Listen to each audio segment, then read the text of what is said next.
Salut à toi et bienvenue sur la chaîne de Région et Terroir. Aujourd'hui, je te propose une vidéo un peu particulière dans laquelle je t'invite à suivre toutes les étapes de fabrication d'une flûte Cherokee. Et oui, lors de mon reportage sur les flûtes amérindiennes, j'ai été envoûté par la sonorité qu'elles dégageaient et je me suis dit que ça pouvait être une très belle expérience que d'en concevoir une qui me ressemble. Alors si tu as envie de découvrir tous les aspects de ma réalisation, en passant de mon initiation à la sculpture sur bois, épaulée et coachée par Marilyn Kaibabst de l'atelier Miosoline, à ma participation au stage de fabrication proposé par l'atelier de Jérôme Nidegger, eh bien, tout simplement, suis-moi.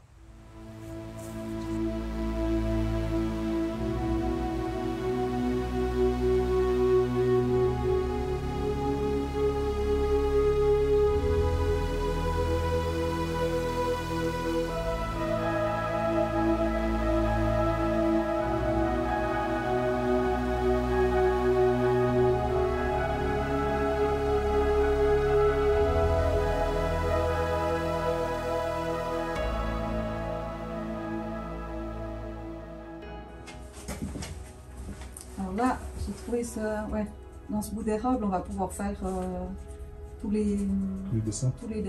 D'accord. Et puis, je vais juste lui donner un coup de serre-ruban, un coup de dégot. Ça sera bien plat pour... Pas clair pour que ça puisse s'infiltrer dans la flûte. Voilà, ouais. Exactement. Et puis après, toi, tu pourras découper le pourtour à la Egner, là-bas.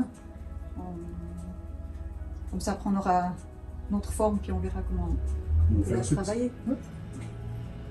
Ça marche. Super. Okay. À l'attaque. Go.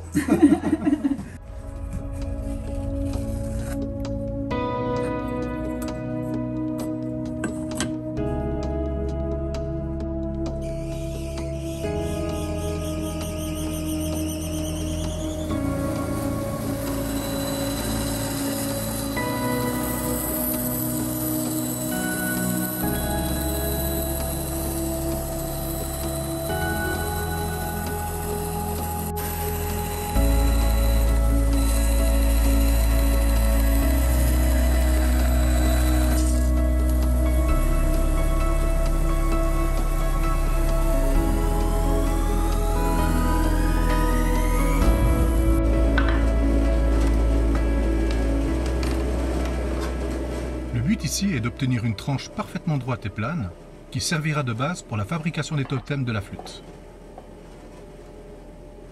Les totems sont des pièces fondamentales. Ils permettent de véhiculer et de canaliser l'air soufflé qui se transformera en son.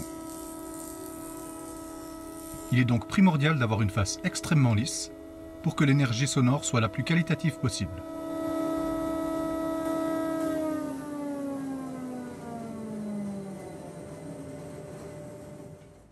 Je commence par décalquer le pourtour des dessins que j'ai créés sur ordinateur afin de réaliser des chablons de découpe. Et bien pratique lorsqu'on a besoin de produire des pièces identiques ou que ce soit pour réaliser des prototypes ou tout simplement en cas d'erreur.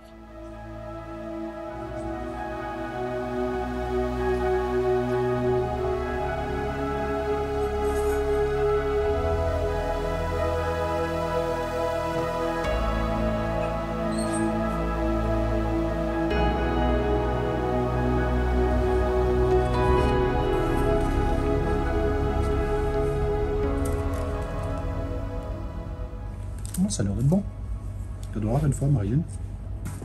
Ouais, c'est top. Juste là, c'est précis ton trait où tu t'arrêtes. Tu peux les tracer. Je suis comme ça. Je peux faire un repère, mais moi je pense que le repère, je vais le faire là. Je vais faire comme ça. Je vais le faire ici. On mettra après là. Comme ça, je sais. Ah, merci. Tu vois le tracer maintenant?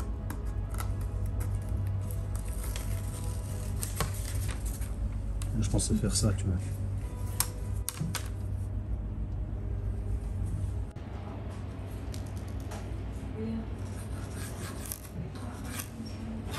Et là, le chablon que tu vois, eh bien, il va servir de séparateur pour maintenir les deux corps qui constitueront ma future double flûte, appelée plus communément flûte en V.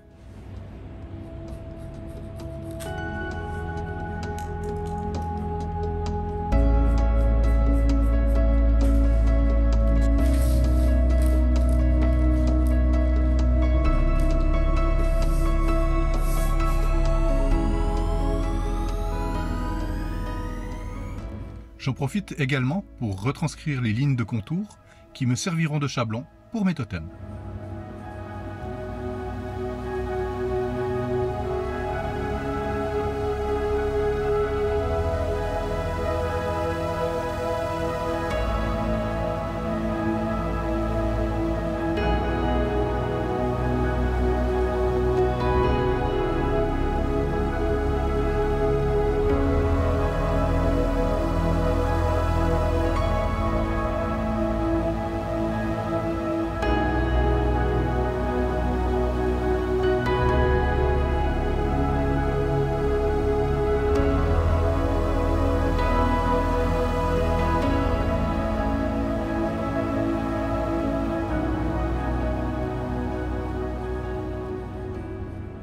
Tu vois, le dessin, ça aide quand même. Hein? Quand tu sais dessiner. Ah ouais, c'est sûr. Mais ça, toi, tu as dessiné sur l'ordi alors? Ouais. Ça me prendrait. Je sais juste moi, pas faire. Moi, je sais faire du dessin technique, du dessin artistique, donc c'est un avantage. Ouais. Et puis là, ben, j'ai la forme.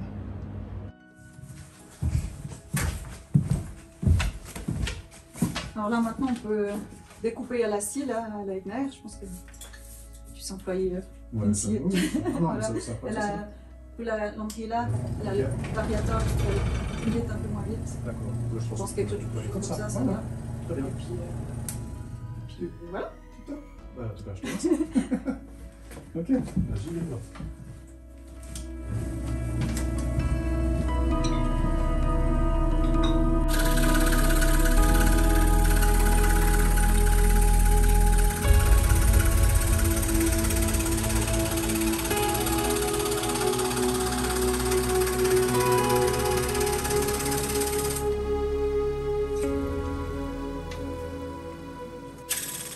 D'avoir des bons outils, il n'y a pas à dire, ça change quand même la vie.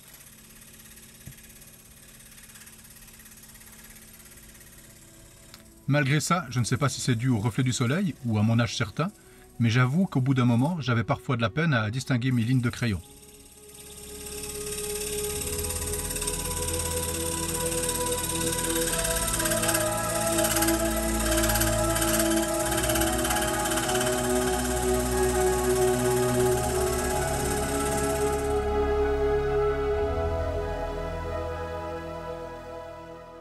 Avoir un chablon, c'est quand même bien pratique.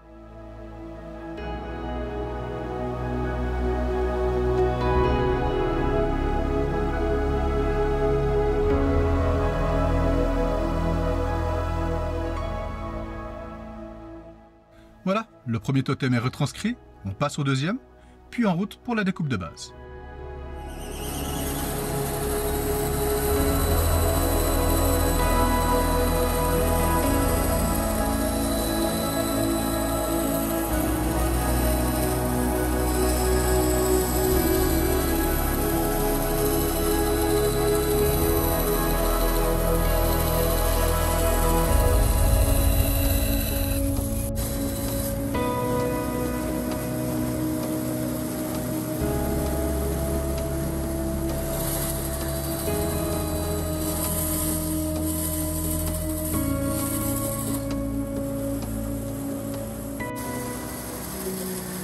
Si tu t'en rappelles, les faces que l'on voit contre nous, eh bien ce sont celles que nous avons dégauchées tout à l'heure.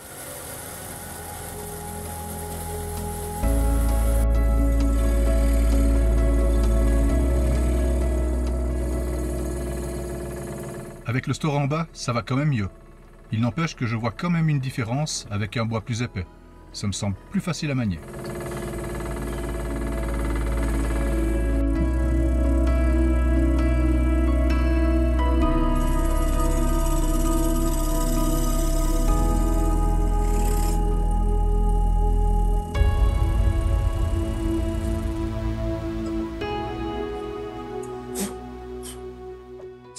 Premier côté découpé, on passe au deuxième.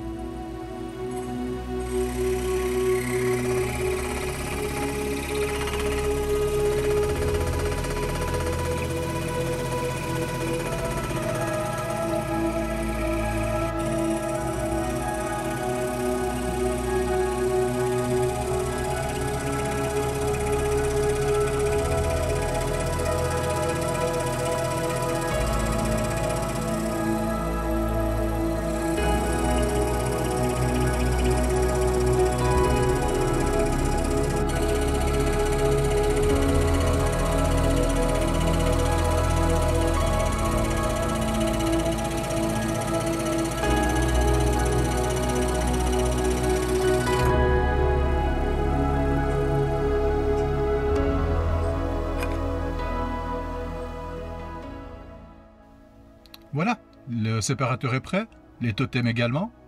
J'en profite pour faire une dernière découpe afin d'affiner ces derniers avant de pouvoir les sculpter.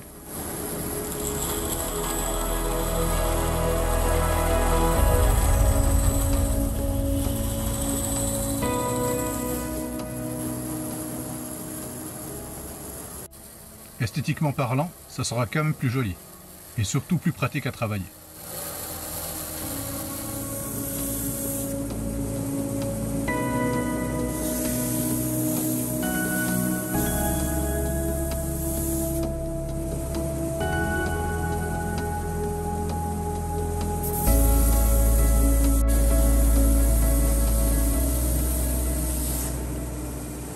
Un dernier coup de ponçage et on va pouvoir commencer à les travailler.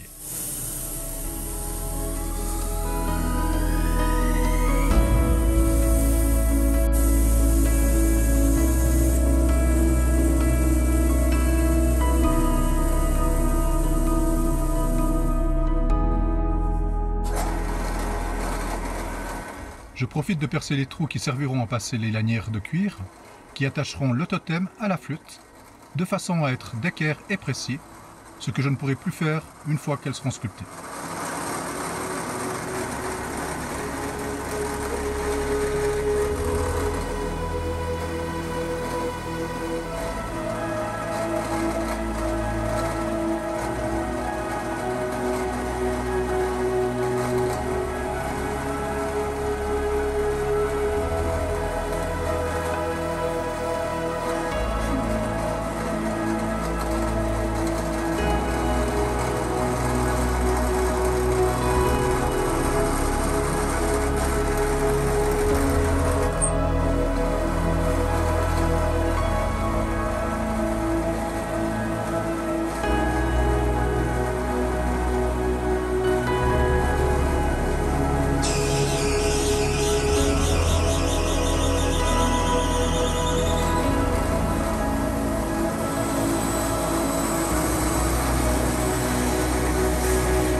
Là, je trace les lignes directrices qui vont définir les zones à sculpter.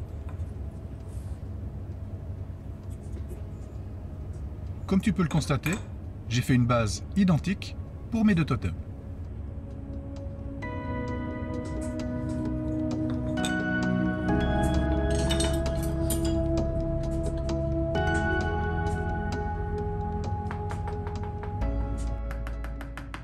Les nuances seront portées sur la forme de la ligne centrale, ainsi que sur des petits aspects de finition. Le but étant de retranscrire l'ensemble des 5 éléments, dont un totem représentant l'eau et la terre, et un second pour l'air et le feu. Le 5e élément figurera sur le séparateur et représentera l'esprit, c'est-à-dire l'âme du musicien. J'ai trouvé que cette symbolique correspondait parfaitement avec le fait de jouer en pleine nature.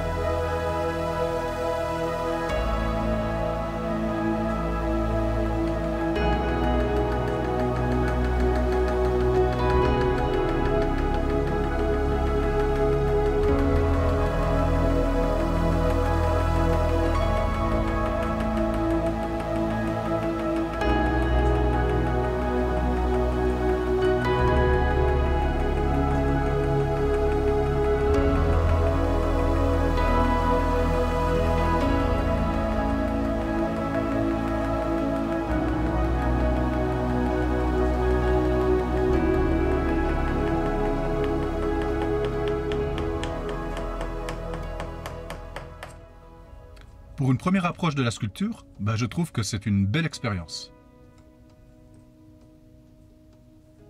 Le bois est réellement une jolie matière à travailler. Là, pour les éléments, j'ai opté pour de l'érable. Il est agréable au toucher et se prête merveilleusement bien à la sculpture. Comme tu pourras le voir plus loin dans la vidéo, ça donnera un joli contraste avec le corps de la flûte, qui lui est en noyer.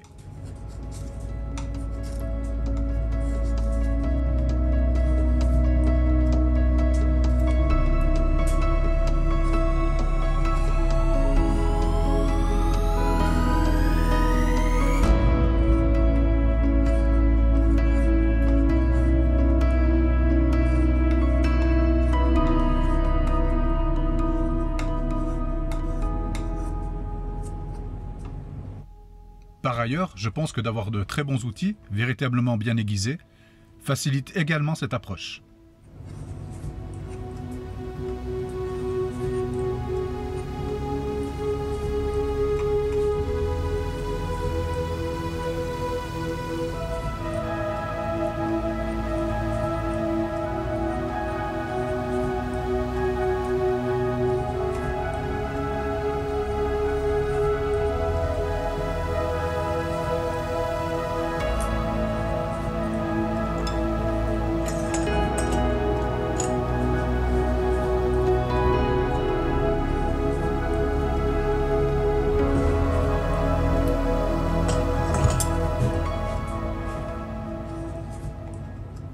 Il y a un détail que j'ai remarqué, c'est qu'en fait, contrairement au dessin où on rentre dans des minutieux détails, eh bien en sculpture, il suffit d'une simple ligne séparatrice et de simplement jouer différemment sur les volumes des deux faces, pour obtenir au final une pièce qui paraît bien plus travaillée.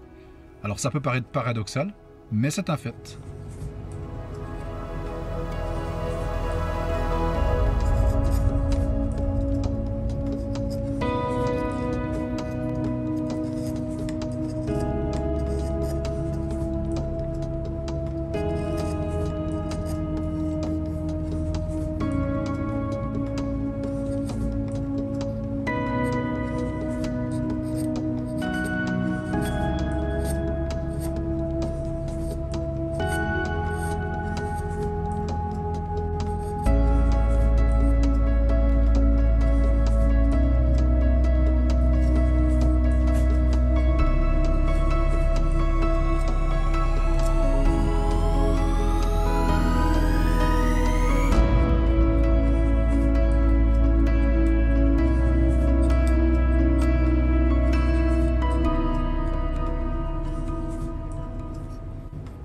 En tout cas, c'est un réel plaisir de voir ces idées prendre gentiment forme après chaque coup de ciseau.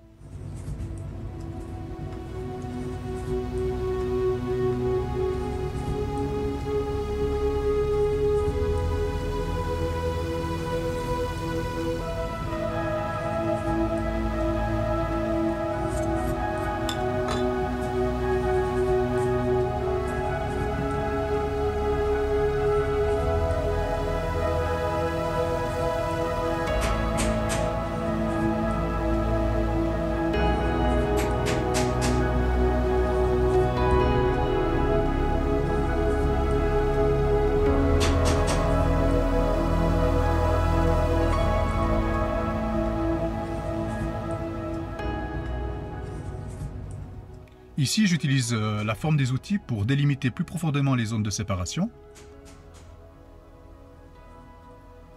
afin d'empêcher mon ciseau de dépasser cette dernière lors de mes prochains rabotages.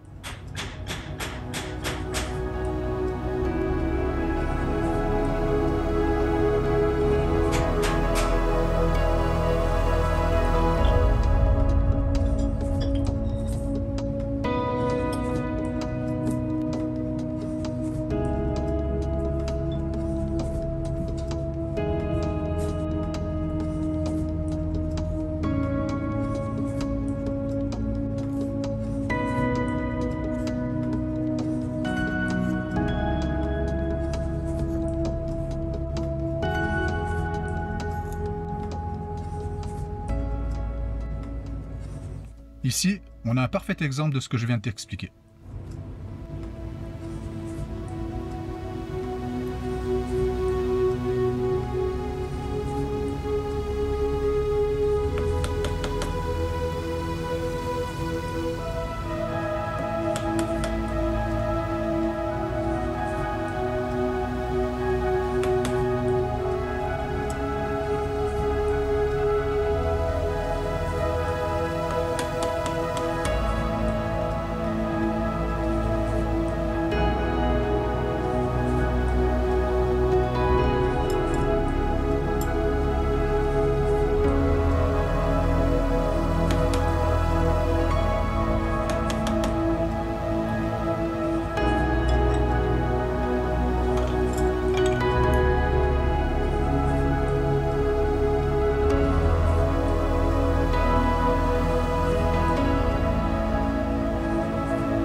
Voilà, deuxième base de totem terminée.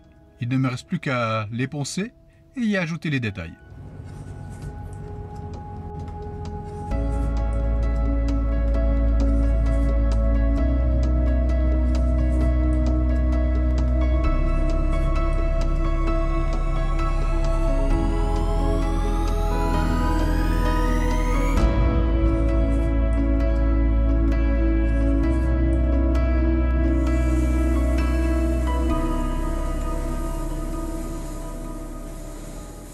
Comme tu auras pu le remarquer, j'ai décidé de faire une nouvelle version de mon séparateur en me basant sur mon constat des lignes simples pour un meilleur travail des volumes.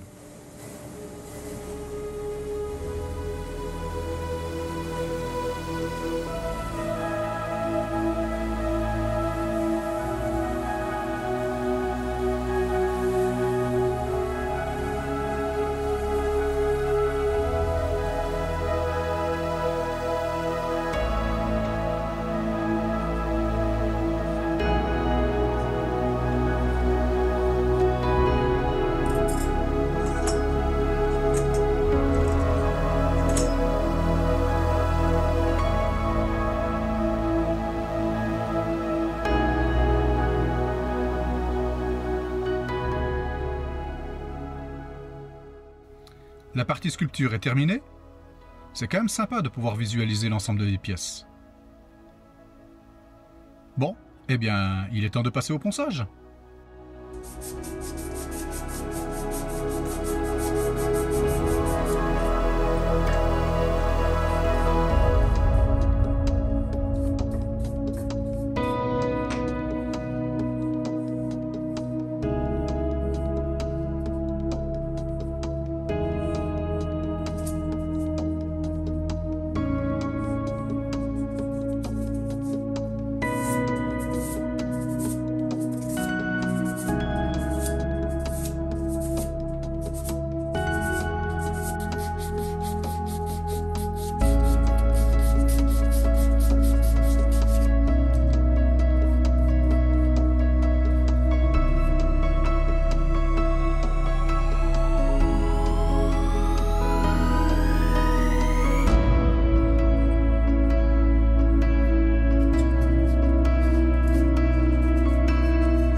Fait étonnant, plus je ponce mes pièces, plus j'ai l'impression que les veines du bois ressortent.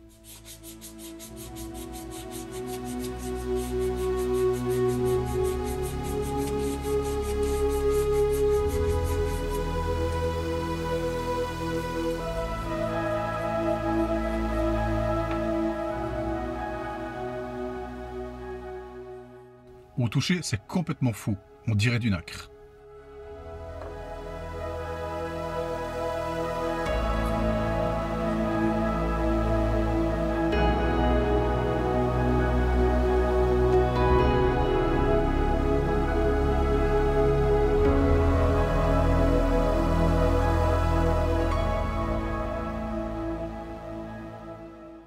Première chose que vous allez devoir faire, c'est choisir avec quel bois vous allez marier votre flûte. Donc ça peut être un autre bois, il y a des contrastes qui donnent super bien. Ça peut être intuitivement, si vous avez un bois que vous recherchez en particulier, vous me dites. Nous voilà au stage où chacun trouve son corps de flûte, préalablement usiné par Jérôme. C'est dur, il s'est bien comporté, il n'est pas de mauvais état, quoi. Du coup, il faudrait que je retrouve une pièce un peu comme ça si je veux faire les deux mêmes, quoi. Ouais, ça, c'est à toi de choisir, justement. Maintenant, commence par choisir les essences que tu veux, et ensuite des pièces qui pourraient avoir assez de volume pour faire ce que tu veux dedans, ou bien les courbes qui t'intéressent. Et à partir de là, après, tu peux me montrer, puis on regarde. Puis après, les formes des pièces, tu verras. Si tu fais deux mêmes, deux différentes, ça, c'est personnel, quoi. Ça dépend des symboliques. Chacun va donc chercher les essences de bois qui l'intéressent, afin de concevoir ces éléments de flûte. Pour ma part, eh bien c'est fait. je suis content d'avoir pu prendre le temps de les préparer en amont.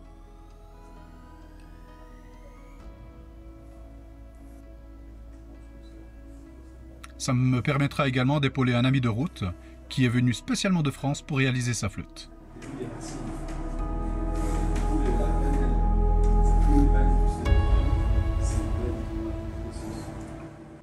C'est un moment important où on observe la texture du bois, son veinage, ainsi que notre affinité avec la matière.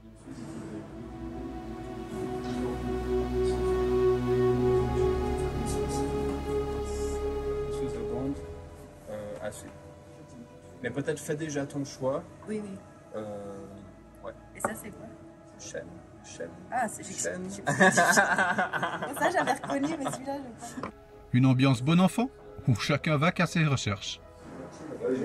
Et puis là, tu laisses une place au milieu, et puis là, tu viens juste sculpter au milieu ton bien faire un collage, comme on disait. Ouais. Tu prends une pièce de noyer, par exemple, qui fait la jonction, ou d'if, si on a une assez grande. Et puis après, tu viendras coller une petite plaquette de l'autre essence pour faire la contrepartie du dessin. Ouais. Il est temps de passer aux explications en ce qui concerne l'utilisation des différentes machines, ainsi qu'aux précautions à prendre en matière de sécurité. Là, on peut venir longer le trait. Et du coup, juste savoir quand on ne sait pas si la ruban tout fine où on peut faire le dessin qu'on veut, on est obligé de rentrer, sortir, rentrer et toujours trouver un chemin qui est fait qu'on ne va jamais manger le trait qu'on a fait, parce que le trait c'est la limite, donc s'il disparaît, on est allé trop loin. Il va essayer de tirer le bois, mais il ne peut pas le couper parce que la lame coupe que à cause de la vitesse. Donc il va arracher le morceau de bois et puis vous allez vous prendre un coup dans la main et puis ça va être Désagréable. ouais, très stressant. Ouais. C'était très facile, hein, c'est juste un bon coup de dessin. Donc il y aura les trous à percer, il y aura les totems. Si vous voulez que le fil passe à travers les totems, il faudra percer avec ça. Je vais vous montrer les mèches. Et voilà.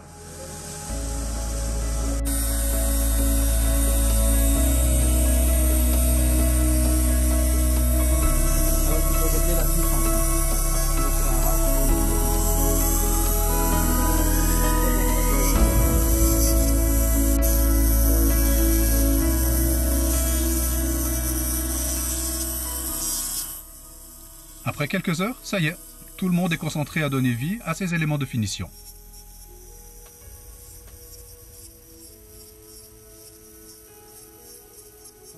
En passant par la sculpture, l'utilisation d'outils de gravure électrique, ou encore par la pyrogravure.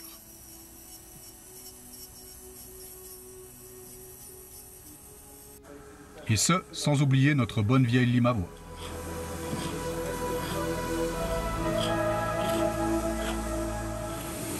Première étape d'accordage qui, selon notre choix de fréquence, 440 ou 432 Hz, déterminera la longueur de notre flûte.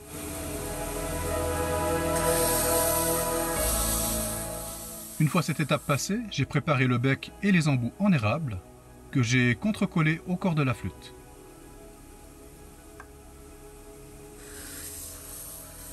Puis Jérôme a pris la main pour égaliser le bec avec le reste du corps, pour, au final, une finition en papier de verre.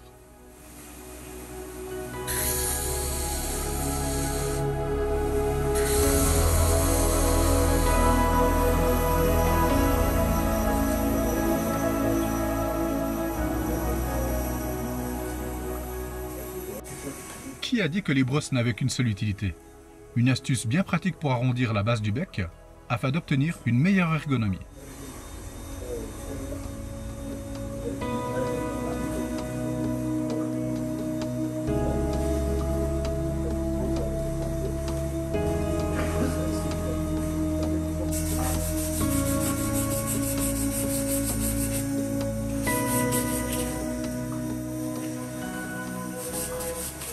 Là, j'ai dégrossi en ponçant avec du papier 120 grammes. Et pour les finitions, eh bien, je prendrai du 240 qui est beaucoup plus fin.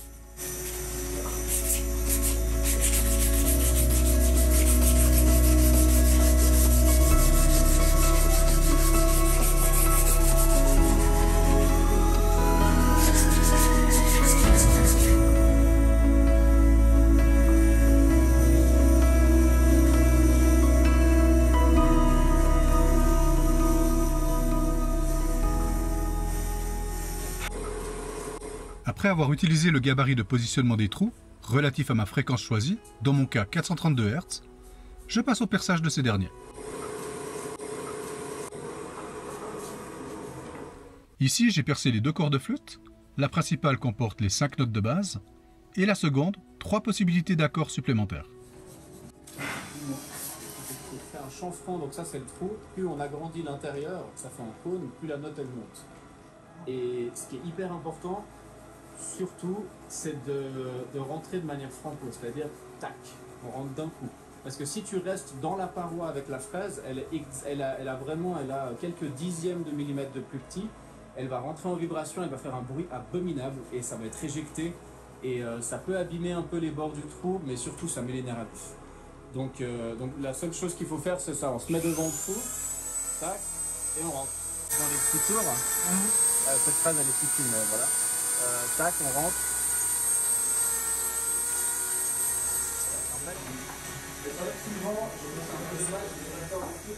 Place à la finition, en faisant ressortir le veinage du bois avec de l'huile de lin et en le protégeant après séchage avec de la gomme laque.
Moi, je trouve qu'il y a un petit côté dentiste.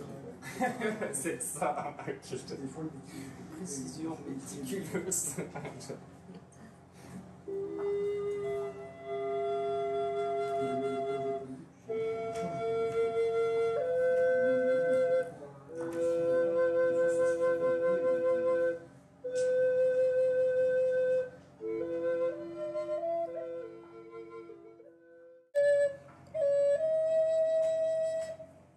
Nous voilà rendus à la dernière étape de conception, celle de l'accordage final des notes.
Et le moment tant attendu, la présentation de nos flûtes respectives. Une bien belle conclusion de créativité.